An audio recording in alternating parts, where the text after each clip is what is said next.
窗帘我可以自己换。哦，没事，我帮你换。女生登高很辛苦，很危险。真的不用你帮我。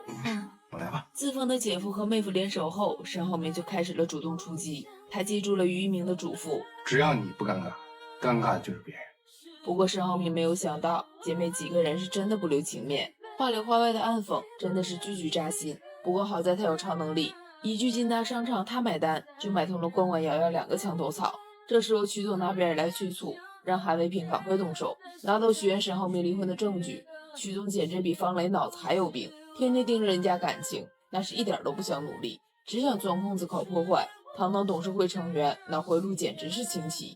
然而史蒂夫也开始威胁，让许愿承认离婚的事情，也对他的言语放下了手。一堆人上门要账，让他把钱退回去。就连蒋云阳、蒋亮及时止损，可沈浩明得到消息后，却坚定地站在许愿这一面，一起度过了难关。沈浩明嘴硬的报应终于来了，直到自封的姐夫和妹夫联手，开启了追妻3部曲的计划，却屡次踢到了钢板，让沈浩明不仅没了面子，甚至还没了里子。才知道为了追回许愿，他早已经顾不上一切。本来最初沈浩明去找了姐姐，但是如今姐姐见他如见仇敌，根本无从下手。后来小助理让他从男人下手，他一下子就想到了于一鸣。如今于一鸣因为女同事乔玲正在和他冷战，2个人一拍即合，准备互帮互助。第一步的死皮赖脸，沈浩明以失败告终。他打着沈浩晨活动的旗号，去了许愿家里要方案，又是帮忙修路由器，又是帮忙安柜子，搞得许愿以为他吃错了药。后来姐姐回来看见沈浩明，更是一脸的诧异。可沈浩明像极了男主人，招呼大家一起吃饭，根本没有要走的意思。姐妹几个开始冷嘲热讽，冠冠先开了口，说他有个死前任又来烦他，真讨厌。乔琳借机提出玩游戏，用4个字来形容前任，什么油盐不进，有眼无珠。姐妹几个那是张口就来，可当问到要如何对待的时候，大家咬牙切齿的求而不得，追悔莫及，让沈浩明掩饰不住的尴尬。他知道是指桑骂槐，却依然面带笑容，说金达旗下的商场让他们随便去，消费全部由他买单。这一下子就拿下了2颗墙头草，可后来还是被许愿赶了出去。计划一落空，开始了第2季。为了打造可怜人设，故意让助理拿着视频述说着他的思念成疾，接着就有在楼下的等待，还有新婚房内播放的结婚视频。其实此刻许愿已经有些不忍，这让许愿心里很是难受，周围没有人能安慰他，他只能独自一个人消化掉这些情绪。其实眼下这种情况，许愿可以想别的方式缓解失落。子公司，沈浩明在工棚里翻看许愿的合影，他是又意外又想笑。他意外沈浩明的手机里竟然有这么多他们一起的照片，好像是因为怼脸拍到这种程度，助理还说是偷拍，他真的很无语。助理回去汇报成果，听到许愿让他多睡觉，别胡思乱想，沈浩明很是无语，可助理却安慰他，既然让他多睡觉，那多少带点关系。可沈浩明根本叫不出来，直到看了蒋亮和许愿的朋友圈发了同款图片，才让他彻底失去了理智。蒋亮配了文字，装在旧片里的爱情之所以动人，因为眼里只有一个人。起初沈浩明还以为他矫揉造作，可是照片放大后发现反光镜里面竟是许言。这彩蛋买的让沈浩明差点咬碎了后槽牙，他一气之下买空了所有的电影道具，这让蒋亮一脸的不可思议。沈浩明还扬言告诉他，他绝对不会放过任何一个小三，不管是男是女。后来在助理的告知下，得知白莱金夫妇要来考察3个月，所以离婚的事情必须要拖一拖。只是沈浩明没想到这件事既帮了他也害了他，眼看追妻一直没着落，可于一鸣那儿却传来了喜讯，原来沈浩明替于英卖惨，遭到了姐姐的心疼，2个人和好如初。乔琳也终于得知沈浩明能找到于一鸣，看来是真的没有了办法，只要他真心改过，也准备再给他一个机会。这一次他把孙嘴放在了家里，开始给许愿专业的建议。后来在许愿第1次出货，卡车意外坏在了半路，是沈浩明帮他搬了整车的货。他知道许愿想靠自己，所以他没有使用超能力，而是他亲自动手。得到理解的许愿湿了眼眶，不得不说打动人的从来都不是那些昂贵的珠宝首饰，而是他真的把你的话放在了心上。直到许愿赢得服装大赛冠军后，因庆祝喝多了酒，和沈浩明在婚房有了一晚的温存。2个人的感情本有了突飞的进展，却遭到史蒂夫的挑拨，这让2个人的感情再次回到了原点。本来玉兰意外发现2个人清晨一同出现在婚房，就已经让她抑制不住的开心。玉兰抓紧一切机会，先是让妍妍吃早餐，又是替儿子诉说想念，生怕那个不争气的儿子错过了和好的最佳时期。为了可以有下次见面的机会，他更是提出晨晨马术晋级成功，希望妍妍可以来家里帮忙，一起为晨晨办个派对。可许愿最近实在太忙，需要看看时间。沈浩明直接接过话头，让母亲尊重许愿的意思，该尊重的时候不尊重，邀请儿媳回家的时候，他上来尊重的劲儿了。于兰为这个儿子很是头疼。可两个人离开后，在车里独处的时候，瞬间想起昨晚的缠绵，这让两个人不自觉的有些害羞。沈浩明故意找了话题，说母亲就是这个性子，不顾别人感受会强人所难。可许愿却不那么认为，他觉得坦坦荡荡其实很好，总比某些人藏着掖着痛快。收到差评的沈浩明一时不知道该要说什么，许愿却忍不住的偷笑。也是这时候，许愿得知巴莱金夫妇的到来，由于巴莱金夫人对他的喜欢，想约他一起吃个饭。本来还难舍难分的二人，隔天吃饭的时候却变了脸。许愿拒绝他的碰触，甚至都没有好脸色。沈浩明根本不知道发生了什么，原来史蒂夫贼心不死，又偷偷找了许言，告诉他沈浩明这些天的殷勤都是装出来的，只是为了不离婚的手段而已。因为巴莱金夫妇给了他3个月的考察期，只要离婚合作就会作废。许愿感觉得到沈浩明的真心，可是一切又太过于巧合，让他根本没办法不怀疑。而且巴莱金夫妇离开后，许愿还发现了偷拍，这更让他确定了猜想。许愿直接摊了牌，问他是不是有3个月的考察期。沈浩明没有否认。接着许愿努力平静，告诉沈浩明他的目的已经达到，让他不用再继续演戏。沈浩明很是激动，因为这些都不是假象，更不是让许愿来演戏。直到许愿指着记者，告诉他如果再争吵下去，他雇来的营销就拍不出满意的画面。沈浩明才急忙解释，原来偷拍不是他找来的，陈琳已经删掉了全部的照片。之所以沈浩明没有及时拆穿，就是想看看这个人的目的。许愿不知道在说什么，只告诉他小心史蒂夫，因为史蒂夫已经不止一次找他，让沈浩明查清底细，这也算是还了他人情。沈浩明知道他还在意，只好示弱去哄他，根本不需要他还什么人情，他不是这样的人。可沈浩明到底是什么样的人，许愿好像从未看清过。分开的时候，许愿坦诚告诉他，以后他会大大方方地接受他的帮助，毕竟大家都是成年人，做不成夫妻还可以做朋友。就是这一句让沈浩明再次彻夜未眠。他询问助理，他到底是谁？是金达的小沈总还是沈浩明？最后还是助理承担了所有。他觉得老板脑子一定是坏掉了。助理劝他去放松下，正好打算在清水村投个文旅项目，他可以顺便散散心。本来他不想去，可是忽然想起许愿曾经说要去那里学习草木染，顿时来了精神。他也没有想到清水村给他的感情带来了转机。直到许愿得知出货的车坏在了半路，收到消息的沈浩明第一时间赶了过去，帮他搬了一车的货，这让许愿一瞬间湿了眼眶。许愿觉得他完全可以派个车，根本不需要亲力亲为。我想感受一下这一路你一个人走的有多辛苦。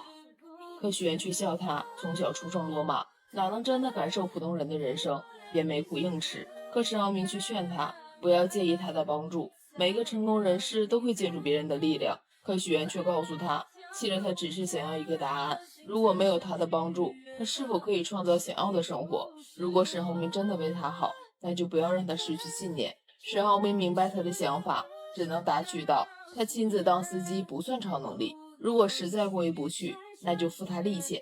沈浩明由衷地告诉他，如今他真的理解为什么他要这么努力。之前是他自以为是，看不到许愿的价值，现在他只希望许愿可以少一点辛苦。其实许愿感谢当初谎言被戳破，否则他也不会看到这么拼的自己，更不会见到这么讲话的沈浩明。其实于一鸣和沈浩明一共制定了3个计划。第一个计划你不尴尬，尴尬的就是别人，最终以失败告终。第二个卖惨计划，许愿也没有买他的账，沈浩明就决定先帮助于一鸣哄好乔林，也许这样就可以求得姐姐的帮忙。没有办法的沈浩明心中很是苦闷，周围没有人能安慰他，他只能独自一个人消化掉。沈浩明开始帮于明分析，乔林提出冷静期1星期，是因为他觉得于明没有走进他的世界，所以想要和好就先要了解。乔林身为化妆师，整日跟化妆品打交道，那么就要先熟悉他的领域。可粉底液、隔离液他们是夜也分不清，后来只能去询问店员，合计从简单的入手。总想着口红色号应该好记，却没想到一个红色就千万，这让2个人直接傻了眼。可于一鸣一脸信心，他是医学生，记忆力好，他一定能背下来。后来沈浩明又去找了乔林，这次他坦诚了许多。他从小到大第一次害怕面对一件事，为了不离婚，他东躲西藏，他真的害怕进了那个门，和许愿就再也没了可能。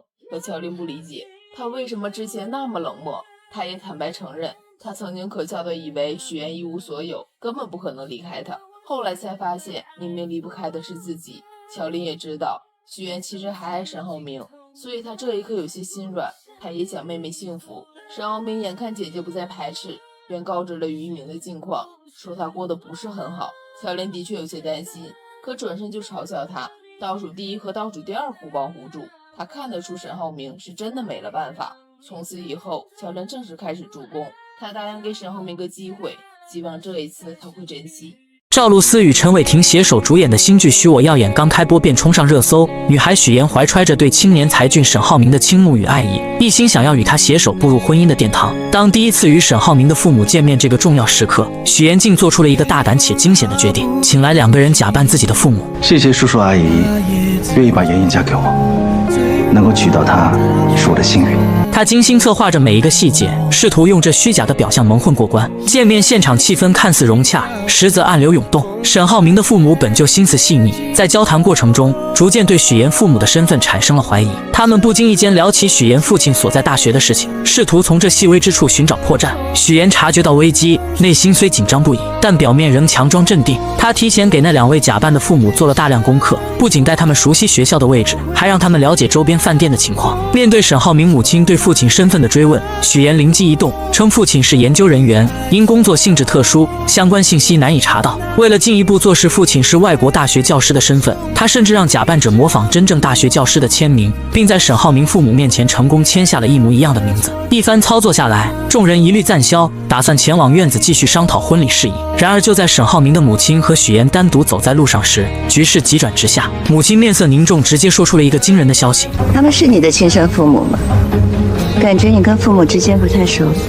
原来在吃饭时，他就发现了一个关键细节：母亲给许妍加的鸡蛋，许妍一口未动。他深知若是亲生父母，不可能不清楚女儿的喜好。就在那一刻，他对许妍父母的真实身份起了疑心。许妍听闻心中一惊，但很快又镇定下来，无奈之下只能编造另一番说辞。他声泪俱下地诉说自己的身世，称父母从小便离开他去了外国，自己一直跟着姥姥长大，基本没见过父母，也未曾感受到家人的关爱。这一次若不是因为结婚，父母根本不会回来。他表示自己是为了给对方留下好印象，才故意营造出家庭和谐的假象。沈浩明的母亲听后感同身受，她想起自己曾在沈浩明小时候出国打工，深知缺少家人陪伴的痛苦。就在这时，保姆前来有事相告，母亲安慰了许妍几句后便离开了。一波未平，一波又起，许妍刚松一口气，便接到了欢欢的电话。原来她从策划转变为活动主持人的申请又一次被驳回了。这对一直努力想要在事业上有所突破的许妍来说，无疑是一个沉重的打击。一切只是刚刚开始，这件事情还没有这么快下定论。到了晚上，许妍带着那2位父母来到酒店，她神色疲惫却仍强打精神，对他们说只要完成婚礼，任务就算完成。安排好父母后，许妍独自走进电梯，狭小的空间里，她终于卸下了伪装。用谎言构建的人生，我拼尽全力将它筑为堡垒，可是在沙滩上又怎么会有城堡？第二天，许妍如往常一样来到演播现场，她试图将昨晚的烦恼抛诸脑后，全身心投入到工作中。然而现实却并未如她所愿。主持人孙思维姗姗来迟，一见到身为策划的许妍，便摆出一副咄咄逼人的架势。他认为许妍只会在背后搞小动作，对许妍的工作能力百般质疑。他吐槽台词极度不通顺，抱怨请来的嘉宾一次比一次差，甚至对许妍提出的建议也充满敌意，觉得那是在挑战他的权威。你有那精力，还不如花心思怎么讨好我。这节目我说了算，我一句话就能滚蛋。许妍站在一旁，默默忍受着这一切。她心中委屈，却又无处诉说。在这个充满竞争与压力的职场环境中，她努力想要证明自己，却总是遭遇各种阻碍。而感情方面，她用谎言编织的爱情之网，也不知何时会突然破裂。赵露思新剧刚一开播，便让人知道了什么才是职场的霸凌。许妍这位怀揣着梦想与热情的职场人，在公司的舞台上奋力拼搏。他答应来了。项目老师很有兴趣，说要看一下整个时那就是没有间的配置。谈好了。然只因他未能请到公司心心念念想要邀请的人物，公司便立刻翻脸不认人，以他的节目收视率持续走低为借口，毫不留情地发出威胁，若是下次收视率继续下滑，便准备将他辞退。这突如其来的打击狠狠地砸在许岩的心上。许岩虽满心疲惫与委屈回到家中，但他并未选择沉沦，于是他强打起精神，准备继续投入到工作中。就在这时，男友沈浩明的出现，如同一束光照进了他略显灰暗的世界。沈浩明竟直接拿出了公司想要邀请的三木老师的联系方式，这无疑是一个巨大的惊喜。你怎么会知道我的工作安排？因为在你那边有我的信任。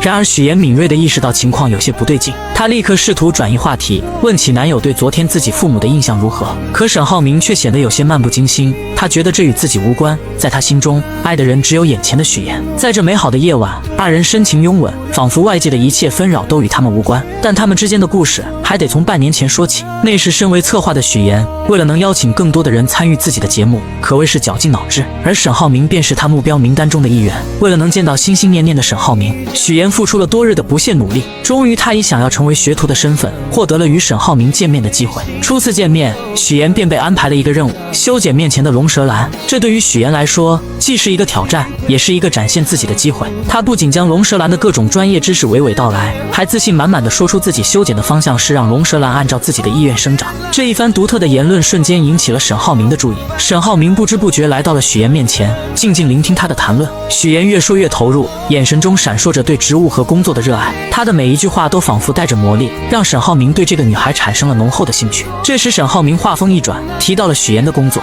明天来上班吧。如果你来我这儿，那你的工作怎么办，徐小姐？原来他早已暗中调查了许岩的身份，得知许岩为了接近自己，竟学习了如此多的知识。刚刚的一番话更是让他刮目相看。不过沈浩明依旧态度坚决，不想接受任何形式的访问。就在他准备转身离开时，许岩拿出了自己精心准备的礼物——著名的植物学家伊丁老师亲自制作的剪刀。这把剪刀不仅是一件珍贵的工具，更是许岩诚意的象征。沈浩明这才发现，眼前这个女孩真的做足了功课。或许是被许岩的真诚所打动，沈浩明也拿出了一份礼物回赠。许岩满心期待地打开，发现竟是一瓶桂花蜂蜜。本以为这只是个意外的许岩，却从沈浩明的口中听到了关于自己的事情。原来沈浩明关注到了他发在网上的文章，文章中许岩表达了对外婆做的桂花酱的喜爱，于是沈浩明便送上了这瓶桂花蜂蜜。这份细心与体贴让许岩心中涌起一股暖流。第二天，许岩像往常一样来到公司，然而职场的风云变幻从未停歇。刚一坐下，同事便不怀好意地凑了过来，又一次问起了有关沈浩明的事情。许岩此刻还没有任何新的消息，只能无奈地应付着。同事的追问让他有些喘不过气来。好在同事离开后不久，许岩接到了沈浩明的消息，让他来金达集团找他。这消息让许岩的心情瞬间明亮起来，他精心打扮了一番，怀着期待的心情前往金达集团。然而命运似乎总爱开玩笑，当许岩终于见到日思夜想的沈浩明时，意外却突然降临。由于连日的劳累加上感冒，他的身体早已不堪重负。刚一见到沈浩明，一阵眩晕感便袭来，他眼前一黑，竟直接晕倒在了沈浩明的身上。身为一名普通打工者的许岩来到了沈浩明所在的公司，然而刚刚见到沈浩明的时候，许岩便因连日的劳累与身体的不适，直接晕倒过去。当许岩在医院缓缓睁开双眼，映入眼帘的是沈浩明那略显疲惫却满是关切的脸庞。原来是沈浩明亲自将他送到了医院，生怕许岩有个三长两短。此刻看着正在处理消息的沈浩明，许岩心中满是感动，他轻声说道，想让沈浩明先去忙自己的事情，不必一直守在他身边。是我把你叫出来的，我当然要负责到底了。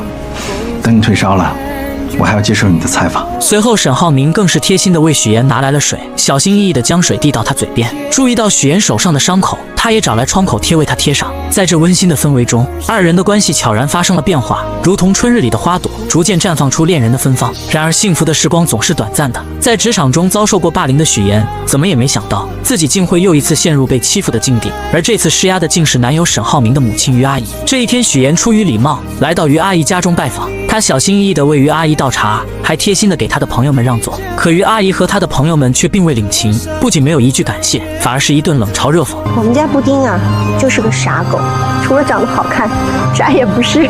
许岩强忍着心中的委屈，默默承受着这一切。这时佣人前来更换水果和水壶，许岩见状便主动上前帮忙。二人一同来到后厨，佣人看着许岩，忍不住说道：“许岩和其他人不太一样。”许岩微微一愣，佣人接着又说：“头发这么毛躁，和其他人顺滑的头发差远了。”许岩心中一阵酸涩，却只是勉强笑了笑。就在这时，于阿姨突然来到后厨。许岩本以为她会留自己下来吃晚饭，没想到于阿姨却冷冷地说：“去会所把晚上需要的菜拿回来。”说完便又约许岩周六上午二人见面好好聊聊。许岩这才意识到自己与这个家庭之间有着一道难以跨越的鸿沟。回到公司上班的许岩来到主任的办公室，将下一期的策划书交给了他。本想着尽快离开的他，却被主任拦了下来。昨天还嚷嚷着要开除许岩的主任，此刻却换了一副面孔。他一脸诚恳地说自己对他期望很高，让他先做节目策划是为了镀金，为以后当主持人做准备。许岩心中燃起了一丝希望，可主任接下来的话却如同一盆冷水，浇灭了他刚刚燃起的火焰。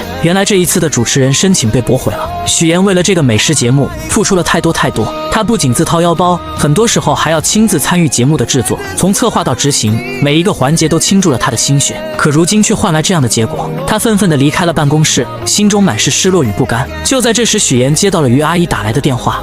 吃饭的地点跟时间我都发你手机上。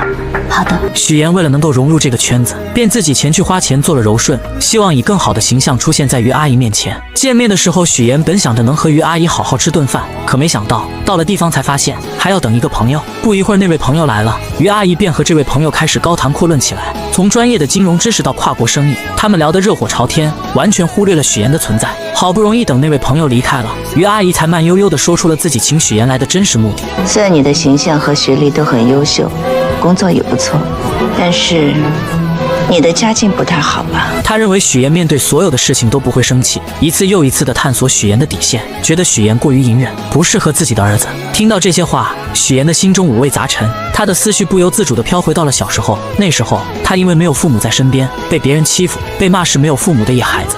我是野孩子，我有爸爸妈妈在外国，在很远的地方。他只能默默忍受，把所有的委屈都咽进肚子里。如今面对于阿姨的刁难，他仿佛又回到了那个无助的童年。Syracuse University 是我父母在国外任职的学校，他们从小教育我，无论遇到什么样的环境，教养和风度是基本的礼貌。只是我没有想到，在您看来是胆怯和隐忍。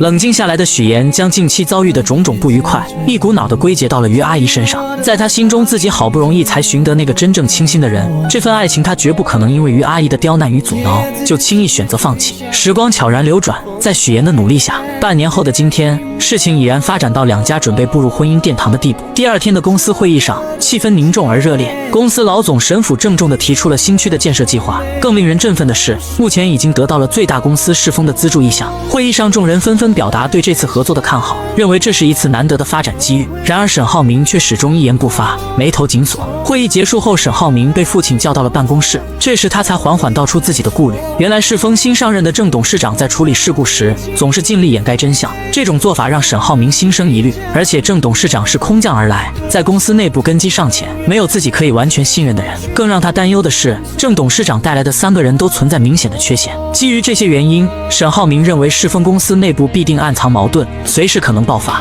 沈父听后沉思片刻，却有着不同的看法。他觉得郑董事长能做到这个位置，绝非等闲之辈，不可能如此简单。建筑行业的水源比想象中要深，其中的复杂关系和利益纠葛不是轻易能看透的。最后，沈父语重心长地让沈浩明这段时间安安稳稳地度过，多去熟悉公司内部的事务，为未来的发展做好准备。另一边，三木老师成功与节目达成了合作，这其中不仅仅是因为沈浩明的牵线搭桥，更是因为许岩的真诚与负责。即便面对身处外国的三木老师，许岩也能做到及时回复消息，这种敬业精神让三木老师十分赞赏。于是二人约定下次和沈浩明一起吃饭。然而就在许岩满心期待的时候，突然接到了于阿姨的电话。喂，于阿姨，现在吗？我还有，没问题。你把地址发给我。电话那头于阿姨的声音不紧不慢，让许岩前往售楼处。许岩心中虽有疑惑，但还是匆匆赶了过去。当他到达售楼处时，才发现原来是于阿姨来为他们挑选结婚用的房子。许岩心中一紧，他知道于阿姨又准备开始测试他了。于阿姨看着许岩，嘴角微微上扬，带着一丝不易察觉的挑衅，让身为建筑世家出身的许岩给出选房建议。许岩强装镇定，装作仔细查看房子的样子，心里却早就乱成麻绳了。他深知自己的每一个建议都可能被于阿姨挑出毛病，成为攻击自己的把柄。就在事情即将被揭露，许岩感到无比窘迫的时候，沈浩明如同一束温暖的光出现在了他的身边。沈浩明轻轻握住许岩的手，给他一个安心的眼神，然后巧妙地化解了这场尴尬。如果没什么事，我跟我女朋友约会去了啊。随后二人来到沈浩明的植物室内，这里绿意盎然，沈浩明亲自为许岩做套口。在温馨的氛围中，他向许岩说起自己喜欢龙舌兰的原因。在他眼中，龙舌兰有着顽强的生命力，它积蓄力量，一生只爆发一次，这种美好让他深深着迷。说着，沈浩明拿出了自己精心准备的手表送给许岩。他提到许岩为了争取成为主持人，付出了无数的努力，而此时的主持人却经常去自己妈妈那里告状，试图阻止许岩的发展。许岩听着沈浩明的话，心中五味杂陈，既有对未来的憧憬，也有对眼前困难的担忧。但在这短暂的时光里，二人在植物室内享受着这份宁静与美好。第二天，许岩带着一条奢侈品的围巾，满心欢喜的前去送给婆婆于阿姨。他以为这份精心挑选的礼物能够得到于阿姨的认可，拉近彼此的距离。然而现实却再次给了他沉重的一击。于阿姨看着围巾，脸上没有一丝喜悦。虽然围巾的品质很好，但款式却根本不符合他的喜好。许岩看着于阿姨冷漠的表情，心中一阵失落。他这才深刻地意识到，要真正融入这个圈子，成为其中一员，是何等的艰难。为了能尽快融入那个看似光鲜却难以接近的富婆圈子，许岩绞尽脑汁，最终把目光投向了家中的女佣。他觉得从女佣这里或许能打开一条融入圈子的捷径。许岩拉着女佣一同前往超市，在超市的货架间穿梭时，女佣像是打开了话匣子，不经意间说起曾经沈浩明也带过一个女朋友回家。可那个女孩在于阿姨的小圈子里并不讨喜，各种表现都没能入于阿姨的眼，最终被于阿姨毫不留情地否决了。许岩听着瞬间明白过来，于阿姨他们根本就没有真正接受自己，之前的种种不过是表面的敷衍。但他没有气馁，反而暗暗下定决心要主动出击，想尽办法融入这个圈子。第二天，许岩精心打扮后，和于阿姨等人来到了网球场。其实他对网球一窍不通，但为了能融入这个圈子，他还是硬着头皮来了。看着于阿姨他们在球场上挥洒自如，许岩只能在旁边干着急。不过他很会察言观色，在于阿姨他们休息的时候，主动跑过去帮他们捡起散落在地上的网球。这时于阿姨看着许岩，开口说起许岩家中的事情，语气中带着一丝审视。都是知识分子，在国外很多年了。他父亲在雪城大学当教授，但似乎也认可许岩家庭条件符合自己的要求。于阿姨的朋友在一旁观察着许岩捡球的举动，眼中闪过一丝赞赏，觉得许岩是个有修养的人，各方面都很符合他们的眼光。然而就在气氛逐渐融洽的时候，一群朋友前来寒暄，各种奉承的话不绝于耳。大家沉浸在这虚假的热闹中，脸上都挂着虚伪的笑容。突然曲总的出现打破了这场闹剧，众人像是被施了魔法一般，目光瞬间都落在了曲总身上，然后匆匆围了上去，如同众星捧月一般。许岩站在一旁静静观察着这一切。他从美玲姐口中了解到，原来曲总是南山资本老总的妻子，众人这么追捧他，无非是希望能够从他那里获得更多的资源。许岩心中一动，他知道如果能和曲总搭上关系，自己在这个圈子里的地位必定会逐渐上升。经过一番打听后，许岩得知曲总喜欢昆曲，而且还要举办昆曲大赛，这无疑是一个绝佳的机会。许岩立刻来到舞房寻找曲总的身影。终于在舞蹈房中，他看到了正在练习昆曲的曲总。此时的曲总正被水袖花困扰，一次次地尝试，却始终没办法学会。许岩知道这是自己表现的好时机，他赶忙请来老师帮助自己学习水袖花。可老师告诉他，最快学会流水袖也需要1个月的时间。1个月对于急于融入圈子的许岩来说太漫长了，但他没有退缩，开始了日复一日的刻苦练习。无论是在家里还是在演播室，只要一有空闲时间，许岩就会练习。他的手臂因为长时间的挥动而酸痛不已，但他始终没有放弃。终于在日复一日的坚持下，许岩成功学会了流水袖。他的努力没有白费，日复一日的坚持也让曲总注意到了他。曲总对这个勤奋又执着的女孩产生了兴趣，主动和许岩搭上了话。许岩心中暗喜，他知道自己的计划初见成效。为了能在这个圈子里立足，许岩开始用谎言编织自己的周围。真好，谢谢。我听老师说你才开始学啊？我是小时候就喜欢，小时候就觉得好看，长大了才品出了其中的韵味，才来专门学一学。这时曲总说起自己发起了一场昆曲大赛，并邀请许岩也来参加。在舞蹈房中，许岩和曲总开始相互练习流水袖。许岩看着曲总认真的模样，心中暗自得意，觉得自己的计划已经成功了一半。然而就在这时，曲总接了一通电话，原来是他儿子关于入学来英国际学校的事情。电话那头的声音让曲总的脸色变得有些凝重。等电话结束后，许岩为了进一步拉近和曲总的关系，说起了自己是节目主持人的事情。我们打算邀请一些各行各业有影响力的女性来参与。抱歉，我还有别的事儿，先走了。可他没想到，这句话却让曲总的脸色瞬间冷了下来，两人之间的气氛变得有些尴尬，最终不欢而别。但许妍并没有因此而放弃，她思来想去，竟然直接找到了美玲姐。她向美玲姐说起曲总会参加自己的节目，还描绘了一幅如果节目能请来更多人，将会多么精彩的蓝图。她希望美玲姐能够利用自己的人脉，帮助自己请来更多的人，让节目更加火爆，也让自己在这个富婆圈子里站稳脚跟。在复杂的人际关系网中，许妍深刻领悟到一个道理：只有拥有一定的资源，才能让他人真正重视自己。凭借着曲总的名声，许妍成功吸引了主任的重点关注。主任对许妍的能力和潜力有了新的认识，这为许妍后续的计划提供了有力支持。许妍敏锐地察觉到节目转型的契机，她决定改变节目的方向，从原本邀请明星参与，转变为邀请各行各业有影响力的人。她认为这样的转变不仅能提升节目的深度和内涵，还能为自己积累更广泛的人脉资源。就在这个关键时刻，许妍鼓起勇气提出了自己的请求：我转主持人的申请，麻烦您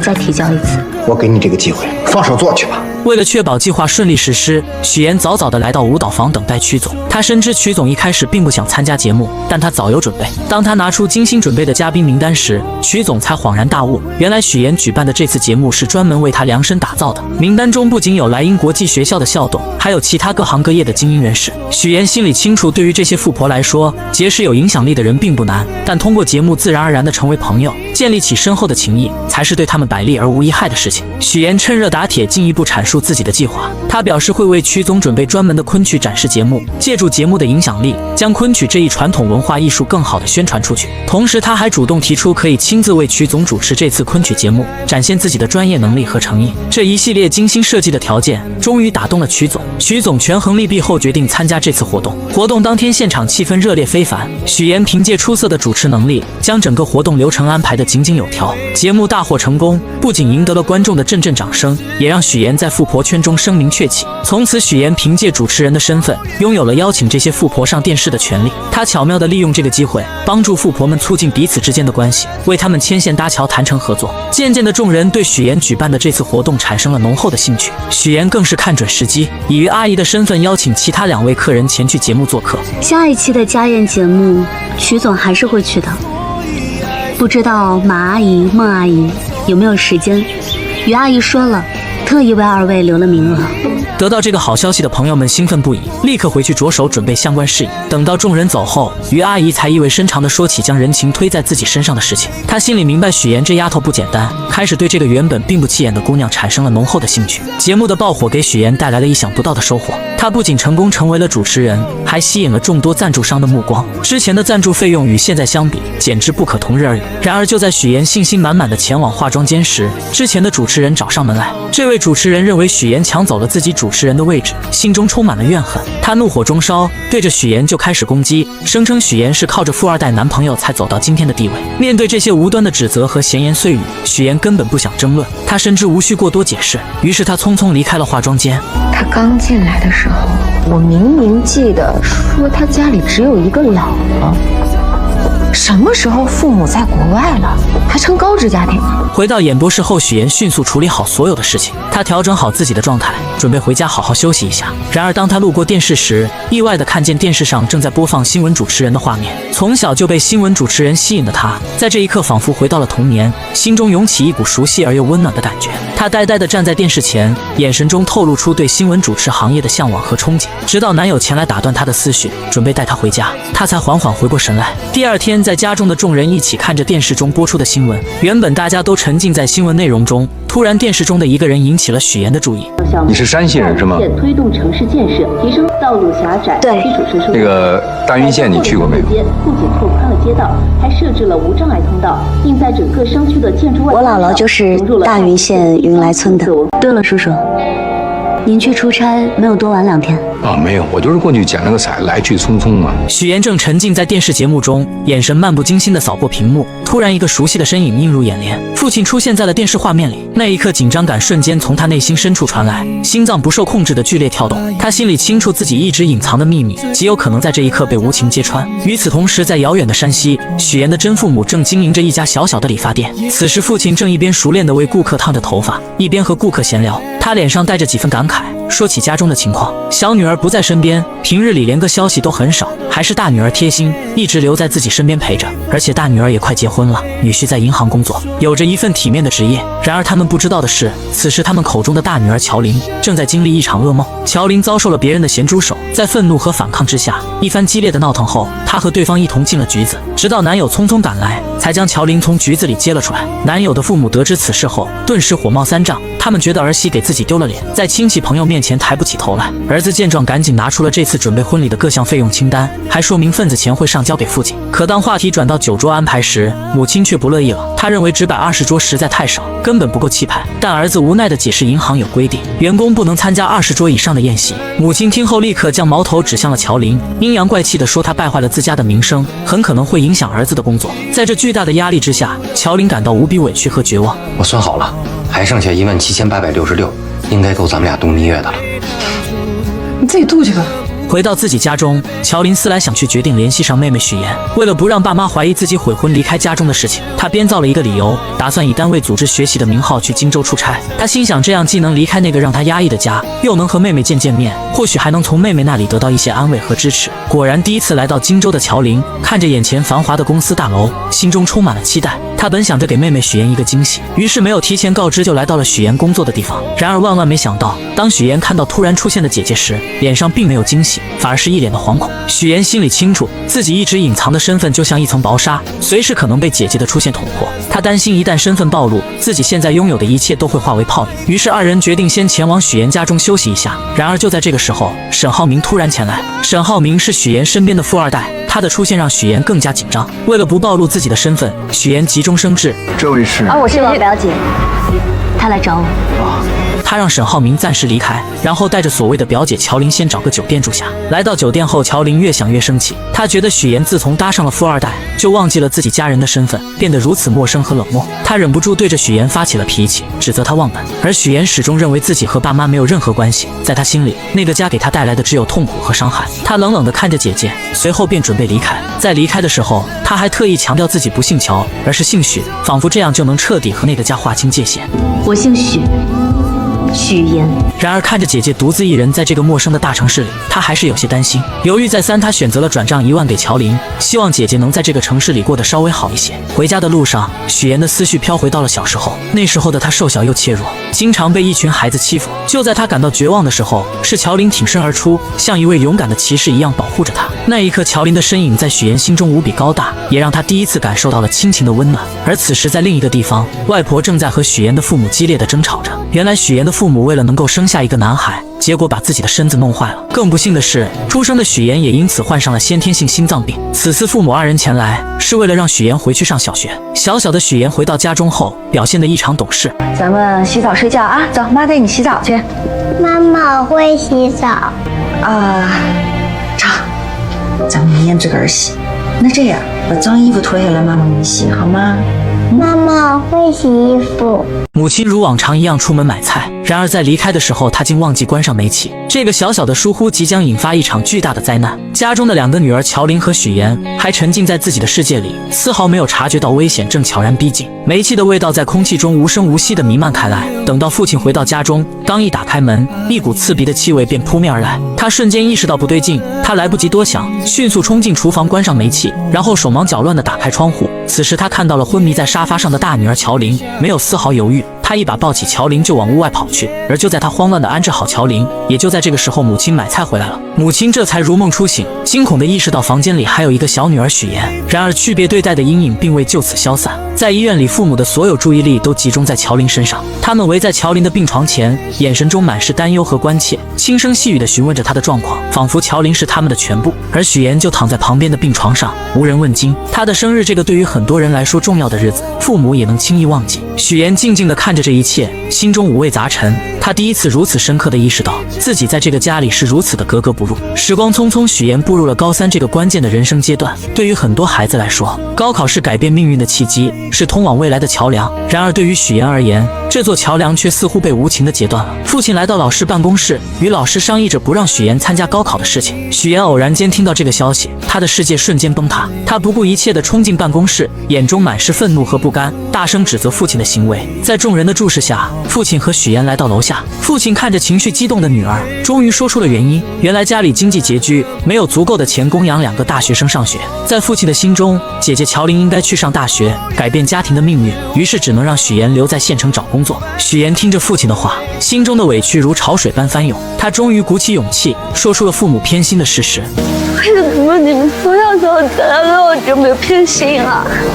为什么好的都要给乔琳？我难道不是你们亲生的吗？他声泪俱下地诉说着这些年来自己所遭受的不公平对待，每一个字都饱含着他的痛苦和无奈。然而父亲却依然固执地认为自己只要将女儿抚养长大就已经尽到了责任。他看着女儿倔强的样子，心中的怒火也渐渐升腾起来。在情绪的冲动下，他忍不住扇了许妍一巴掌。这一巴掌狠狠地击在了许妍的心上，也彻底断绝了2人之间的父女情分。许妍哭着一路狂奔，回到了外婆的家中。外婆看到许妍满脸的泪水和红肿的脸颊，心疼不已，紧紧地将她抱住，给了她一个温暖而安全的港湾。许妍一路回想着以前发生的种种事情，那些被偏爱的瞬间。就在这时，沈浩明的电话打了过来。电话那头，沈浩明的声音带着一丝神秘，邀请许妍来自己的工作室。许妍怀着好奇的心情来到了工作室。工作室里，一株已经有16年的龙舌兰吸引了许妍的目光。沈浩明告诉许妍，他觉得今晚很可能是这株龙舌兰开花的时刻。许妍静静地凝视着这株龙舌兰，心中涌起一股莫名的共鸣。龙舌兰一辈子都在默默地汲取养分，它扎根于土壤，努力生长，就是为了能在最后的时刻开出一朵绚烂的花。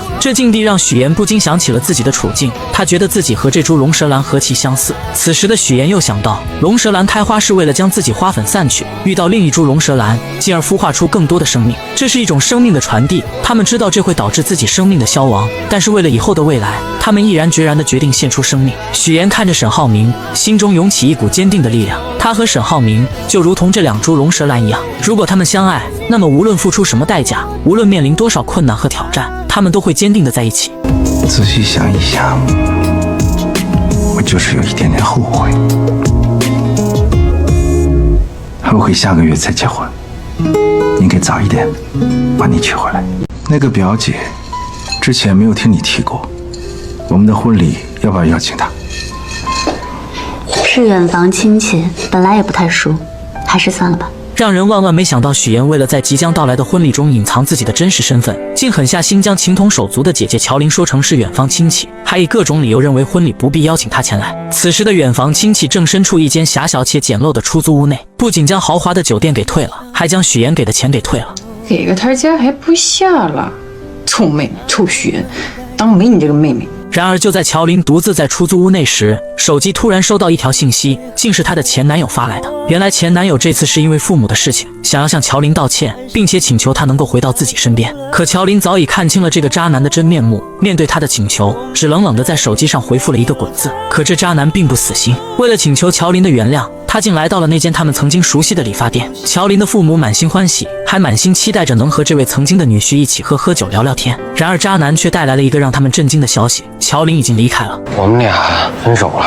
乔琳的父母得知女儿去了荆州，心里便隐隐觉得女儿此去必然会去找许妍，于是他们心急如焚地拨通了许妍的电话。可电话那头传来的却是挂断的忙音。为了找到大女儿，2位老人没有丝毫犹豫，按照2年前许妍留下的地址，毅然决然地踏上了前往荆州的路途。当他们风尘仆仆地来到那个小区时，许妍正好带着沈浩明一家人出现在了小区里。许妍一眼就看到了不远处的父母，那一刻她的眼神中闪过一丝慌乱。小妍，妍妍。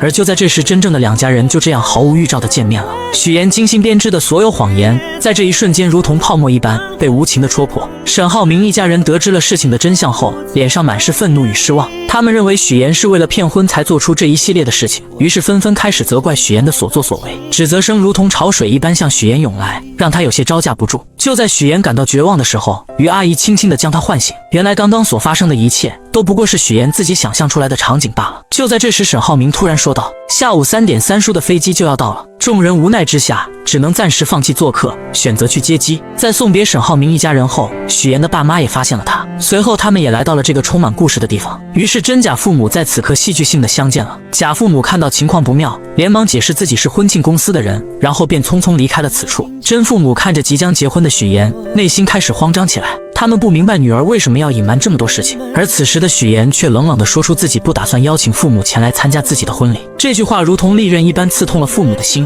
愤怒的父母刚要发作，许岩却将姐姐的地址告诉了他们，然后便头也不回地离开了。许岩的父母按照地址来到了大女儿乔琳的出租屋内。在寸土寸金的荆州，乔琳只能合租一间小小的房间，生活过得十分拮据。这次她打算在荆州寻找一份属于自己的工作，开启新的生活。在与父母的交谈中，乔琳竟然得知了妹妹许岩竟然打算结婚的消息。为了弄清楚事情的经过，她来到了许岩的家门外。就在家门外，乔琳看到了许岩的假父母，随后从许岩那里得知了一切真相后，乔琳终于明白了妹妹最近做出这些荒唐事情的原因。你说你如果以后跟沈浩明结婚了，你打算怎么办？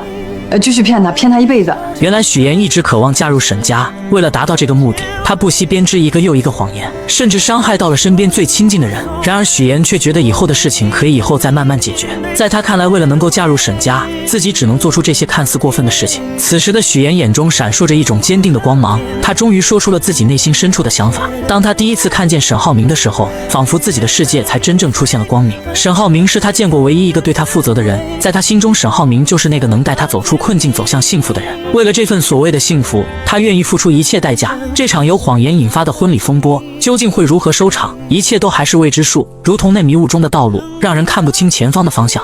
你这胆子也太大了吧，那万一沈家人知道怎么办？你怎么收场呀？你不说就不会有人知道。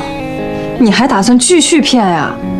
你说你这么聪明，你干嘛干这么愚蠢的事儿呢？当姐姐乔琳终于找上门来，将所有的事情都了解清楚后，她才惊觉妹妹在这个节骨眼上似乎真的邂逅了所谓的真爱。然而乔琳的内心依旧充满了忧虑，在她看来，谎言终究有被拆穿的那一天，到那时一切美好的幻想都可能化为泡影。可此时的许岩却陷入了自己的执念之中，他觉得自己的事业正处于上升期，而这份来之不易的爱情更是他生命中的救赎，是他无论如何都要紧紧抓住的。在他心中，事业和爱情缺一不可，他坚信自己有能力将这两者都牢牢掌控在手中。告别姐姐后，许岩独自坐在家中，品尝着姥姥亲手做的桂花蜜。就在这时，手机铃声突然响起，是沈浩明打来的电话。原来沈浩明在查看婚礼名单时，发现自家那边来参加婚礼的家人数量众多，而许岩这边却只有他的爸妈和2位同事。许岩见状，只好无奈地解释，称家中亲戚平时不常走动，彼此关系比较疏远，所以不想邀请他们前来参加婚礼。就在这时，沈浩明不经意间提到了姥姥，他眼中闪烁着温柔的光芒，诚恳地说自己想陪着许岩一同回去探望姥姥。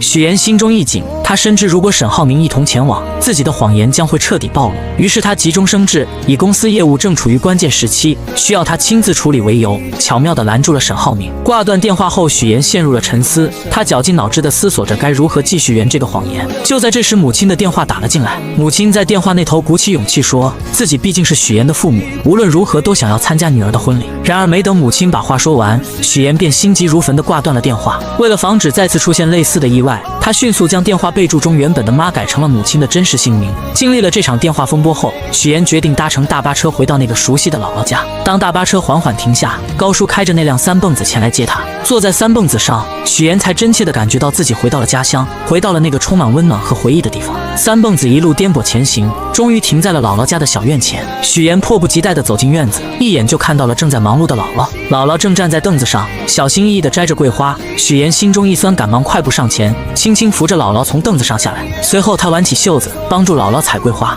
这不是今年嘛，雨水多，天又冷，我怕呀，这些桂花要是再不摘完的话，过了花期了，以后甜甜的桂花酱就做不了了呀。然而快乐的时间总是过得飞快，夜幕降临，许岩和姥姥坐在院子中的石凳上，吃着新鲜的水果，月光洒在他们身上，为这个宁静的夜晚增添了几分温馨。许岩犹豫了许久，终于鼓起勇气向姥姥说起了自己谈的那个男朋友，还提到自己打算下个月就结婚。姥姥听到这个消息，脸上立刻露出了开心的笑容，可许岩的脸上却没有丝毫的喜悦，他的眼神中透露出一丝复杂的情绪。随后他缓缓地说起了爸妈来到了荆州，还表示自己和他们之间根本没有多少感情，所以不想让他们来参加婚礼。姥姥心里有数了，我打电话把他们叫回来。不会让他们再去荆州了。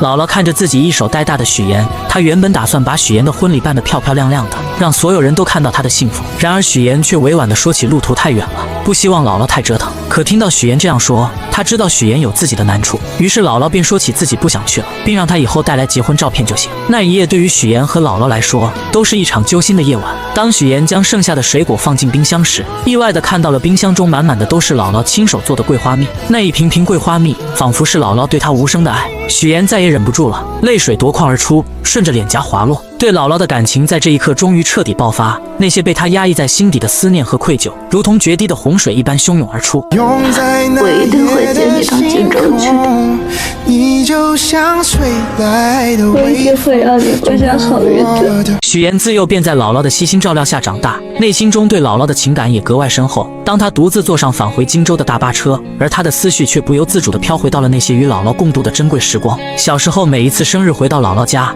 姥姥早早的就为她准备了香甜的生日蛋糕，让年幼的许妍满心欢喜。也就是在那个时候，姥姥语重心长地对许妍说，一定要努力学习，将来考上好大学，离开这个偏远的地方，去见识更广阔的世界。姥姥的话语也成功照亮了许妍前行的道路。许妍没有辜负姥姥的期望，她凭借着自己的努力和坚持，成功考入了荆州传播大学新闻传播学院。当她收到录取通知书的那一刻，激动与喜悦涌上心头，她第一时间就想到了姥姥，想要与她分享这份来之不易的喜悦。为了让许妍能够在大学里过上美好的校园生活，姥姥毫不犹豫地拿出了自己的银行卡交给许妍。那一张小小的银行卡承载着姥姥无尽的爱与关怀。也就是从那一刻起，许妍暗暗下定决心，将来一定要让姥姥过上幸福美好的生活。在大学期间，许妍不仅在学业上刻苦钻研，还利用课余时间做各种兼职。她穿上厚重的玩偶服，穿梭在餐厅的各个角落，还凭借着自己的学识当起了家教老师。而她省吃俭用，将剩下的钱寄回去给姥姥，只为报答姥姥曾经的养育之恩。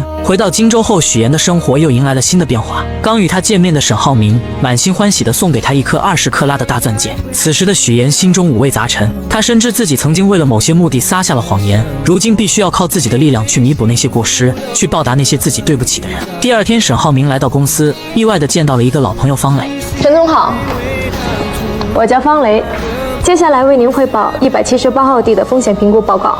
方磊身着干练的职业装出现在沈浩明面前，随后他开始有条不紊地给沈浩明介绍对于本次竞拍土地的看法。他的见解独到而深刻，让沈浩明不禁对他刮目相看。下班之后，沈浩明特意找上了方磊，他心中充满了好奇，便问起方磊为何一声不响地回国并来到自己的公司。方磊嘴角微微上扬，打趣地回绝了这个问题。接着他拿出了一张曾经大学时期沈浩明送给自己的衣服照片。你大二的时候在皮划艇大学生联赛上赢得了这件奖品，我说喜欢，你二话不说就送给我了，我超级开心。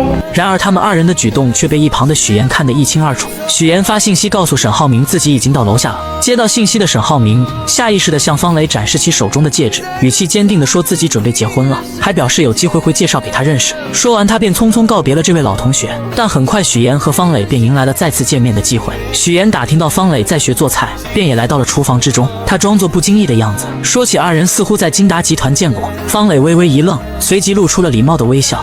你好，我是许妍。你好，我是方磊，我是沈浩明的未婚妻。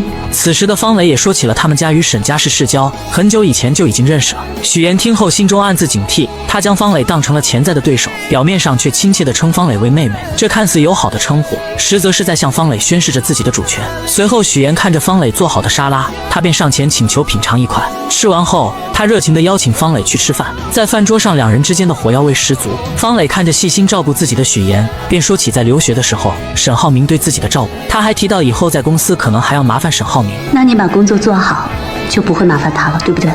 眼看在言语上似乎占不到上风的方磊，便说起了许妍这么漂亮，和沈浩明即将要结婚，自己准备给二人当伴娘。在这场爱与较量的复杂乐章中，许妍、沈浩明和方磊三人之间的关系错综复杂，他们的故事有将会如何发展？在众人期待的目光中，许妍身着一袭洁白如雪、精致绝伦的婚纱，宛如从童话中走出的公主。他手捧着馥郁芬芳的鲜花，缓缓地朝着站在台前的爱人沈浩明走去。此刻，沈浩明身着笔挺的黑色西装，眼神中满是深情与期待。当许妍终于走到他身边，两人相视一笑，随后他们一同挽起手臂，迈着坚定而又和谐的步伐，一步一步走向那象征着永恒与幸福的婚姻殿堂。在众人的瞩目下，他们来到了台前，司仪面带微笑开始主持这场神圣的仪式。许妍和沈浩明在司仪的引导下，缓缓伸出双手，交换着那承载着彼此承诺与深情的婚戒。当两枚婚戒稳稳地戴在对方的手上时，仿佛时间都为之静止。紧接着，在这幸福洋溢的日子里，他们相互拥吻在一起。台下的众人被这温馨浪漫的一幕所感染，纷纷响起了热烈而持久的掌声，一同见证着这美好的瞬间，为他们的爱情送上最诚挚的祝福。然而，婚礼的热闹氛围还未完全消散，仪式结束后，众人便开始忙碌地招待剩下的宾客。就在这时，一个意想不到的人出现了，真正的外国大学老师许叔叔。许叔叔夫妻二人不经意间看到结婚照上的许妍，我怎么看着像佳佳的同学许妍？是有点像啊，是他吧？许叔叔随后来到许妍面前，许妍看到他的那一刻，内心犹如翻江倒海一般慌张起来。他最担心的事情似乎要发生了，他害怕许叔叔的前来会无情地揭穿他父母的真实身份。毕竟这场婚礼上他所呈现的父母形象都是精心伪造的。于是他强装镇定，试探性地问起许叔叔本次回国的原因。当得知许叔叔要多留在国内几天时，他的心瞬间提到了嗓子眼，仿佛一场暴风雨即将来临。就在他们交谈的时候，沈浩明恰巧来到了这里。在众人的热情邀请和一番介绍之下，许叔叔成功被邀请前去一同参加宴会。此时的许妍内心之中变得极度不安起来，就连在给宾客们敬酒的时候，她的眼光还是不断偷偷看向一旁的许叔叔，生怕他会突然说出什么不该说的话。然而怕什么来什么，就在这个时候，许叔叔竟然和贾父母之间碰面，并开始交谈起来。许先生，您在国外是从事建筑研究？哦，建筑行业，那您跟我的亲家是同行啊？是吗？这是双重缘分，双重缘分。许妍看到这一幕，只觉得脑袋嗡的一声，她感觉事情开始走向了一个极其危险的方向，自己精心编织的谎言即将被无情的戳穿。也就在这个时候，沈浩明看出了许妍似乎有心事一般，眼神中满是关切，他轻声让许妍前去照顾爸妈。许妍听到这话，急忙出现，巧妙地缓解了即将要露出马脚的谎言。随后，为了彻底消除这个隐患，许妍灵机一动，提议让众人一起合一张照片。随后，他示意贾母动手，自己则假装要去叫沈浩明匆匆离开。随着贾母故意推倒贾父的胳膊，红酒瞬间洒在了许叔叔的身上。许叔叔微微一愣，随即笑着说出自住在楼上，自己去换套衣服就行了。这场危机也终于暂时被缓解了。许妍长舒了一口气，但心中的不安却并未完全消散。另一边，沈浩明带着方磊向一众朋友们介绍，说这是他的妹妹，法律系毕业，如今还单身。方磊本就气质出众，再加上这番介绍，很快便吸引了很多人的注意，很多人纷纷主动加上他的微信。等到忙完一切的沈浩明回到房间中准备休息的时候，手机突然震动了一下，是一条方磊的信息。无边泳池见。你说喝醉的人是不是很容易淹死啊？随后，沈浩明看着睡着的许妍，心中经过一番挣扎后，决定前去面见方磊。他本想着让醉酒的方磊尽快上岸，然而方磊却自顾自地说自己想要在这里醒酒，眼神中带着一丝倔强与落寞。就在沈浩明准备无奈离开的时候，你真的不怕我像我姐那样淹死吗？不要轻易说淹死这个词，对谁都不好。然而他们不知道的是，他们之间见面的事情已经被许妍尽收眼底。这场婚礼所带来的风波似乎还远远没有结束。沈浩明，我爱你。我已经结婚了，请你自重。让人始料未及的是，在沈浩明与许妍大婚当夜，方磊竟在这个特殊时刻向沈浩明毫无保留地表达出了自己的心意。不仅如此，方磊还对许妍冷嘲热讽起来，直言许妍刚见面时就刻意装作清纯的模样，在他眼中许妍俨然成了一个心机深沉的女子。当他追问沈浩明为何要与许妍结婚时，沈浩明面色微沉，并不想回应这个问题，随后便匆匆离开了这个充满火药味的地方，只留下方磊一人站在原地。第二天原本是沈浩明和许妍满心欢喜准备去国外度蜜月的日子，然而就在他们即将出发时，方磊竟然不期而至。情敌见面分外眼红，空气中瞬间弥漫起一股紧张的气息，二人又一次不可避免地吵了起来。你浩明哥还带你去过哪些地方？麻烦你都整理好发给我。但令人意外的是，这小插曲并没有给许妍带来过多的困扰。在异国他乡，他他尽情地享受着这段美好的时光，与沈浩明一起漫步在浪漫的街头，欣赏着别样的风景，脸上洋溢着幸福的笑容。回来后，他们惊喜地发现方磊此刻也与上一次在婚礼上认识的男生走到了一起。看到这一幕，沈浩明和许妍相视一笑，仿佛之前的那些不愉快都已烟消云散。随后，沈浩明便准备和许妍一起回家看姥姥，他们的心中都充满了对姥姥的思念与期待。看到沈浩明和许妍相思夜想的姥姥，三人相见，内心的喜悦之情溢于言表。姥姥脸上洋溢着慈祥的笑容，热情地招呼着他们，随后便开始忙碌地准备为沈浩明做一顿丰盛的饭菜。然而就在沈浩明和姥姥谈起许妍家庭情况的时候，许妍突然带着结婚照出现在此，打断了他们之间的对话。许妍的眼神中带着一丝紧张与期待，她拉着沈浩明一起去将结婚照挂起来。等到晚上的时候，为了防止姥姥在不经意间说出一些不该说的话，许妍便打算和姥姥睡在一起。然而就在即将要睡觉的时候，姥姥缓缓开口说起了一件事：你爸爸前一段时间身体不太好，到医院去检查，检查报告出来了，说他肺上有肿瘤。虽然幸运的是肿瘤是良性的，但医生叮嘱以后不能再操劳了。第二天，姥姥刚出门就发现了已经早早起来的沈浩明，二人便决定一起前去买菜，一路上有说有笑。此时的沈浩明说起可以接姥姥前去荆州居住，这样能更好的照顾她。然而姥姥和大多数老年人一样，不愿意去大城市生活，她觉得乡下才是自己的根，有着熟悉的一切。随后姥姥说起许妍是从小跟着自己长大的，让沈浩明以后一定要照顾好许妍，眼神中满是嘱托与期待。另一边，许妍始终放心不下父亲的情况，她深知父亲独自生活的不易，于是便将一份信送到父亲门前。父亲打开信后，才发现里面是许妍的银行卡，里面的钱支并有密码乔玲生日。然而回到荆州的许妍和沈浩明并没有闲着，二人一起来到了一处古色古香的四合院内，阳光透过树叶的缝隙洒在青石板上。就在许妍正在欣赏着四合院的时候，突然沈浩明说出了一件让他震惊不已的事情。原来这间四合院已经属于许妍了。沈浩明考虑到许妍想要成为新闻主持人，而这个职业必须要结交广泛的人脉，于是便精心策划，让许妍利用四合院去结交更多的人，为他的事业助力。随后来到房间中的沈浩明还贴心地为许妍量起了身高，动作轻柔而又充满爱意，仿佛这是为许妍弥补小时候缺失的经历，让她感受到被宠爱被呵护的温暖。在这个充满爱的家里，许妍和沈浩明的未来正如同这四合院中的阳光一般明亮而又充满希望，他们将携手共同书写属于他们的幸福篇章。谁也未曾料到，来到荆州后干起化妆品推销员的乔玲，竟然意外地遇上了自己大学时期暗恋的同学于一鸣。刹那间，乔玲心中涌起一阵惊喜。然而就在她刚要迈出步伐追上去的时候，舍友突然冒了出来将她拦住。我要试妍妍。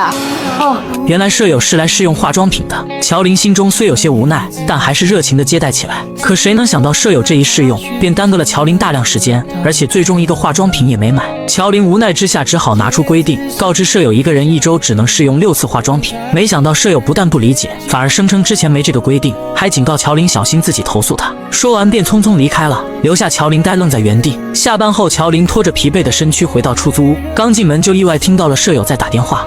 你们别舍不得花啊，早上吃几个鸡蛋都算来算去能几个钱呀？好，知道你能赚，但是自己要照顾好自己啊。从电话内容中，乔玲得知舍友省下化妆品的钱是为了能让远在老家的父母过上好日子。这一刻，乔玲心中五味杂陈，被舍友的孝心深深打动。她没有丝毫犹豫，拿出一堆化妆品送给了舍友。这些都是你试过的试用装，我带了点新的回来给你，以后你就自己在家画吧，别去柜台麻烦我了啊。你老去柜台麻烦我，我就净得伺候你了，我怎么赚钱呀？舍友收到化妆品后，或许也觉得过意不去，便搬来一箱牛奶作为感谢。这份朴实的情谊让出租屋里的氛围多了几分温暖。可命运似乎并未打算就此放过乔玲。第二天在库房搬运物品时，意外突然降临，经理接了个电话的间隙，乔玲的手臂不慎被上方掉落的货物砸到，钻心的疼痛袭来，但乔玲咬着牙还想坚持继续工作。好心的经理见状赶忙劝说她去医院，于是在舍友的陪同下，二人匆匆赶往医院。来到医院后，乔玲独自走进门诊室，医生一番熟练的操作后，成功将乔玲的手臂复位，并给她戴上了手臂吊带。你还真是一点没变啊。就在这时，医生缓缓摘下了口罩，乔玲定睛一看，竟是当天在商场遇到的暗恋同学于一鸣。一时间，乔玲又惊又喜，心中泛起层层涟漪。于一鸣关切地询问起乔玲家人的情况，得知乔玲的家人都在老家，只有许妍还在荆州。原来于一鸣曾向许妍表白却被拒绝，此次见到乔玲，便想通过她再次见到许妍，于是提议让许妍来医院接乔玲。不久后，许妍匆匆赶到医院，看到受伤的乔玲，她急忙询问情况，得得知并无大碍后，便与这位曾经的老同学于一鸣聊了起来。于一鸣看着眼前曾经的白月光许妍，心中满是感慨。二人开始深入了解彼此的现状。交谈间，于一鸣注意到许妍手上那枚耀眼的20克拉大钻戒。你结婚了？上个月。瞬间明白二人之间已再无可能，心中不禁涌起一丝失落。随后他默默返回了自己的科室。然而此时的乔林却已被于一鸣深深吸引，目光始终追随着他的背影。随后许妍带着乔林回到那间狭小且简陋的出租屋，看着屋内仅有一个卫生间，家具也不齐全的环境，并且他看出乔林铁了心要留在荆州打拼，便决定帮他改善居住条件，同时也为了减少自己日后的麻烦。当天晚上，搬家人员便上门准备将乔林的东西搬到对面的房子里。乔林本想拒绝，他觉得这样太麻烦许妍了。许妍见状便提起小时候乔林对自己的帮助，这份情谊许妍从未忘记。就在乔林依旧有些犹豫时，许妍说出了一个让他无法抗拒的理由。我忘记告诉你，新家公寓邻居是于一鸣，不要搬了，几位大哥。搬得搬。那个对不起啊，刚刚那个我帮你们搭包场。乔林啊。你手不方便，给你买的早餐。许妍一心盼着姐姐乔林能过上好日子，她不仅精心安排让于一鸣成了乔林的邻居，还特意拜托于一鸣在生活上多多照顾姐姐。对，一会儿我把食堂菜单发给你，中午想吃什么你就告诉我。走了，拜拜。此刻的乔林拿着手机专注地翻看着菜单，脑海里满是对未来生活的美好憧憬，却不知一场风波正悄然酝酿。另一边，许妍的前男友林涛正在家中遭受父母的严厉训斥。原来林涛父母得知乔林的父母购置了一处门市房，便不假思索地认定那是用了他们给儿子的彩礼钱。老两口气愤不已，责令儿子立刻去把彩礼钱追回来。林涛无奈之下只得发消息给乔林，却惊愕地发现自己的微信和电话都被拉黑了。走投无路的他只好前往荆州，去找已成为家宴主持人的许妍。当林涛赶到许妍之处，却被安保人员以没有证件为由拦了下来。他心急如焚，却又无可奈何，只能眼巴巴地望着里面，心中满是焦急与愤怒。而此时的许妍正和于一鸣在公司外面的餐厅见面。然而二人见面，一方面是为了感谢于一鸣对乔林的照顾，另一方面于一鸣也希望能劝说许妍和乔林缓解关系，让他们成为真正的姐妹。然而许妍心中有着自己难以言说的过往，那些经历如同伤疤，不愿轻易被人揭开。他打断了于一鸣的话，表示保持现状就足够了。就在这时，林涛竟意外找了上来。他看到许妍和于一鸣在一起，顿时怒火中烧，认定是许妍在背后捣鬼，才导致自己和乔林分手。许妍见状，急忙起身准备出去和林涛好好解释，可林涛情绪激动，一把将他推倒在地。恰在此时，许妍突然瞥见之前刁难自己的同事出现在餐厅外面，他深知自己目前的身份不宜暴露，情急之下便对林涛说可以带他去见乔林。林涛信以为真，二人匆匆离开了餐厅。等那位同事来到餐厅时，于一鸣并未提及刚才发生的事情，表示刚刚二人只是撞在一起，没什么事情。随后许妍带着林涛来到一个相对安静的地方，将事情的来龙去脉一五一十地说给林涛听。可林涛却固执地认为分手是别人的错，始终不肯面对现实。许妍见状，严肃地告诉他，二人已经分手，没有任何关系了，不允许他再去干涉乔林的生活。为了彻底解决此事，许妍还提出自己可以把彩礼钱全还给他。然而林涛却依旧不依不饶，眼看没办法从许妍这里得到满意的结果，竟准备去许妍的公司耍无赖。哎，这准是彩礼的事儿吗？我要的是人。我不知道。不说是吧？那我就天天来，我上你们单位去要人，上你婆家去要人。你不是嫁得挺好吗？我让他们了解一下，你到底在外边干了些什么见不得人的事儿。许妍看着眼前这个如此不讲道理的人，心中满是厌恶，压根不想再与他纠缠。随便你。直接转身离开了。第二天，许妍来到乔林家中，把昨天发生的事情一五一十地告诉了姐姐。为了平息这场矛盾，也为了防止自己身份暴露引发更多麻烦，许妍决定还给他们家彩礼钱。她心想，只要把钱还了，或许一切就能恢复平静。乔林听后心中虽有些复杂，但也明白许妍的苦心，便同意了她的决定。解决完事情后，许妍便匆匆离开了。她不想再因为这件事而节外生枝，但他们不知道的是，这场风波并未就此平息。沈浩明得知此事后，立刻吩咐下属去处理这件事情。果然，第二天林涛不仅接到了爹妈的电话，甚至银行的行长也通知他回去。原来沈浩明的下属找到了相关方面，施加了压力。你跟我说实话，你跟周航什么关系？没关系啊，没关系，他会单独问你的情况。等到这场闹剧终于暂时画上了句号，许妍经过这一番折腾，心中感慨万千。她看着身边一直默默支持自己的沈浩明，心中满是温暖与安心。经历了这么多风风雨雨，她越发珍惜和沈浩明在一起的时光，二人也继续过上了他们甜蜜而美好的生活。别吞吞吐吐，说，黄总说你是太子爷。令人始料未及的是，沈浩明志在必得的18号地项目竟横生波折。对方公司黄总听闻沈浩明是太子爷，并不想与他过快的签订合同。沈浩明面对这突如其来的状况，虽心中恼怒，却也无可奈何。无奈之下，他只能暂时按照原计划继续推进相关工作。回到家中，妈妈看着沈浩明疲惫又烦闷的神情，心疼不已，便劝说他刚进公司，很多事情处理起来难免棘手，有些难题还是先让你爸爸去解决为好。毕竟面对新人，合作时难免会有所顾虑。沈浩明听着妈妈的话，心中五味杂陈。他知道妈妈是为他好，但自己内心的那股倔强和想要证明自己的决心，让他一时难以接受这样的安排。就在这个时候，许言敏锐地察觉到了沈浩明此刻的烦闷与苦恼，他看在眼里，疼在心里，决定要为沈浩明做些什么。到了晚上，许言轻轻拉着沈浩明的手，二人一同来到了泳池旁边的台阶旁。许言从女佣那里打听到，台阶上有一处沈浩明小时候做的石雕，原来小时候这处台阶缺失了一角，父亲本想着找人修补，却被年幼的沈浩明拦了下来。沈浩明凭借着自己稚嫩却充满创意的想法，亲手制作出了这个石雕。此刻在柔和的月光下，许言看着石雕上面有一只小熊和一扇窗户，他意识到这只小熊就如同小时候的沈浩明，躲在房间中。虽然内心可能充满了孤单与无助，但他却总是把所有的不开心都深埋在心底，只展现出开心快乐的一面给外人看。所以我就给他安了一盏小灯，希望可以驱赶走那些不开心的阴霾，不再这么孤单。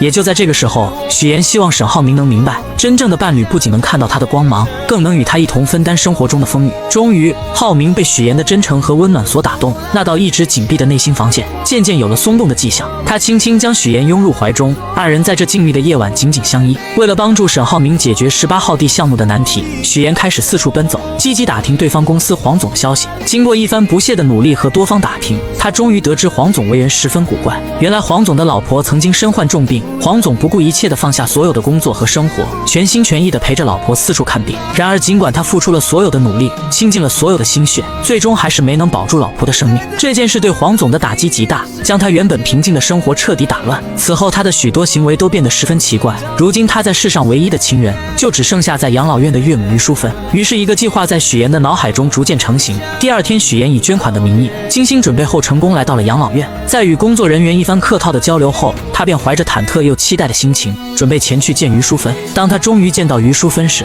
却发现老人已经患上了阿尔茨海默症，且处于中晚期，状态十分不好。老人的眼神迷茫而空洞，不仅拿着扫把到处击打，嘴里还念念有词，又用手里的泥巴捏成素丸子。也就在这个时候，许言想起了姥姥做的素丸子，那熟悉的味道和温暖的场景，如同电影般在他的脑海中不断回放。晚上回到家，许言便和姥姥开始打视频电话，让姥姥指导自己做丸子。第二天，许言再次去拜访于淑芬，他先是从包里拿出精心准备的美味桂花蛋糕，随后许言想起之前了解到的信息，说起他和自己的姥姥都是支援边疆建设的第一批援疆人，他们有着相似的经历和回忆。果然，这一番话语让于淑芬暂时稳定了下来。然而就在许言准备喂他吃蛋糕的时候，老人突然又一次失去了记忆，他眼神变得迷茫而警惕，认为许言是小偷，不仅将蛋糕弄在许言的身上，还紧张地拿出自己的泥巴丸子开始查看。眼看自己的泥巴丸子没缺少后，许言便拿出自己亲手制作的素丸子。当于淑芬看到这熟悉的素丸子时，眼神中闪过一丝惊喜和熟悉，她的病情似乎在这一刻缓解了很多。在许言温柔的安慰下，于淑芬开始吃起了蛋糕。许言知道自己的这个计划或许能为解决18号地项目的难题带来一丝转机，而他与沈浩明之间的感情也在这共同的经历中变得更加深厚和坚定。许言始终怀着满满的耐心与爱心，一次又一次地来到养老院陪伴于淑芬。他知道，对于患有阿尔茨海默症的老人而言，陪伴与关怀是治疗病情的良药。许言日复一日来到养老院，陪于淑芬坐在电视机前，和他一起看着那些充满生活气息的电视节目。锻炼时间到了，许言会和于淑芬一起做操。到了吃药的时间，许言更是格外用心，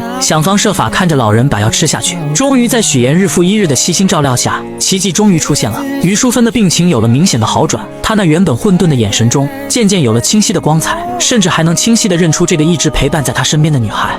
您刚才叫我什么？真君许言。您记得我名字了？哦，我一直记着你的名字呀。于淑芬病情的好转，自然也引起了黄总的注意。黄总平时工作繁忙，很少有时间来看望岳母，但每次来都能看到许言在这里无微不至地照顾着老人。他看着许言耐心地为岳母做出的这些事情，心中涌起一股深深的感动。他他意识到这个女孩是多么的伟大，于是黄总开始多方打听许妍的身份。经过一番努力，他终于得知，原来这个一直默默照顾自己岳母的女孩，竟然是沈浩明的妻子。随后，黄总约上了沈浩明。这段时间，你爱人许妍经常去照顾我岳母，我岳母的病情也得到了缓解，状态也比之前好了许多。难道你不知道？他没有跟我说过。这次见面，黄总表面上说是想和沈浩明一起打球娱乐一下，然而随着交流的深入，话题逐渐转到了工作上。沈浩明敏锐地察觉到这是一个难得的机会，他开始有条理地分析起黄总公司目前面临的问题。他指出，如今黄总的公司正面临着明远集团的激烈竞争，在市场上处于十分被动的局面，而只有2家公司展开合作，才能整合资源，发挥各自的优势，完美解决当前面临的问题，让黄总的公司顺利进入核心的竞争圈，在激烈的市场竞争中占据一席之地。打完球一起吃个饭，到时候详聊。然而，就在沈浩明和黄总为了合作事宜积极沟通的时候，一场意想不到的风波正悄然袭来。和许妍处处作对的孙思维对许妍充满了嫉妒和敌意。这天，他从同事这里突然看到一则新闻，新闻上报道了一名女子利用假身份，请演员先后和3个男人举办婚礼，从中骗取了巨额彩礼。这则新闻瞬间吸引了孙思维的注意力。就在他仔细看新闻图片的时候，突然觉得图片上的演员有些眼熟。他的脑海中立刻浮现出之前不久许妍结婚的场景。当时许妍在整个公司只邀请了主任和一位闺蜜参加婚礼，这让孙思维一直心存疑虑。此刻这个念头如同野草一般在他心中疯长起来。于是孙思维来到主任的办公室，他手里拿着一盒茶叶，脸上堆满了虚伪的笑容，说是来给主任送茶叶的，实际上想要得到主任手机中的照片。他装作不经意地和主任聊起天，然后表示自己想要看看许妍婚礼的布置，说是想为自己以后结婚做打算。主任没有多想，便把手机递给了他。孙思维接过手机，装作认真查看的样子，实际上却在悄悄地将照片传到自己手机上。得到照片后，他迫不及待地开始对比刚刚看到的新闻。果然，他发现照片上的2个人竟然出奇的相像。此刻许妍的父亲是演员的事情暴露无遗，孙思维觉得这是一个绝佳的机会，他立刻找到了自己多年来一直联系的狗仔，在狗仔的指引下，成功找到了许妍的假父亲。孙思维和狗仔气势汹汹地来到假父亲面前，准备拉着他上车，想从他口中套出更多关于许妍的秘密。然而这位假父亲显然不愿意配合，他皱着眉头，一脸不悦地表明自己根本不认识许妍，还强调自己压根都不姓许。他试图挣脱孙思维和狗仔的拉扯。你别着急，我现在不需要你承认什么。我们既然能找到你呢，肯定就不是毫无根据的喽。合作一下吧。自从许妍假父亲的身份被死对头孙思维知晓后，公司里的氛围便悄然发生了变化。第2天，孙思维一踏入公司，那阴阳怪气的姿态便展露无遗。他刻意找到许妍，说起听闻许妍打算报名财经主持人，他也决定要参与其中，并且不屑于使用那些常规稿子，打算凭借样片将许妍彻底击败。许妍听着孙思维这番夹枪带棒的话语，心中虽有波澜，但并未过多表露。终于选拔的日子来临，许妍身着简约而得体的职业装，步伐坚定地走上舞台。他站在聚光灯下，眼神中透露出自信与从容，凭借着扎实的专业知识和出色的主持能力，成功让在场的评委全都折服了。明眼人都能看出，此次财经主持人的位置非许妍莫属。众人看着许妍在舞台上的精彩表现，都觉得胜利已然属于她。同时有人开始讨论着等结束后要提前开启庆功宴。然而就在这个看似圆满的时刻，主任和孙思维匆匆赶到了这里。孙思维的脸上带着一丝不易察觉的狡黠，他向主任示意后，主任说到新闻样片那边人手不足，希望许妍能够前去帮忙。许妍一听，心中顿时涌起一股不情愿，他刚想开口拒绝，可主任却一脸严肃地强调同事之间帮助是正常的。许妍无奈只好跟着他们前往节目现场。当许妍来到节目现场时，眼前的画面让他瞬间愣住了。屏幕上正播放着请演员骗婚的新闻，而更让他意想不到的是，孙思维竟然将他的假父亲也请到了台上。许妍的心猛地一紧，周围的空气都变得凝重起来。